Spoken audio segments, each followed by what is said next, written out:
ايش هالمباراة المتعبة، ايش هالمباراة المقرفة. والله تعبنا، ماكو هيك مباراة دخيل الله.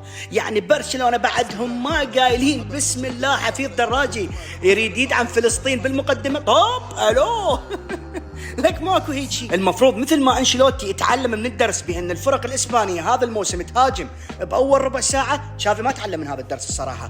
اول 18 ثانيه تقريبا جول، لا هذا الشيء اثر على نتيجه المباراه. وبعدين شنو هاي ساراغوسا ثنائيه، بس شوف الهدف الثاني، يوي يا ساتر، هارد لك برشلونه. الصراحه الحكم ظلم برشلونه بالهدف الثالث، بس بنفس الوقت حسب لهم هدف مو صحيح. يعني التحكيم الاسباني وصل هاي المرحله احسب له هدف مو صحيح والغي له هدف صحيح. ماكو هيك شيء، ماكو، مستحيل تحكيم هيك تعبان. بس بالاخير معقوله اخواني البرشلونيين تتعثرون بالدوري وما اتشمت بيكم؟ ابلعوا لك.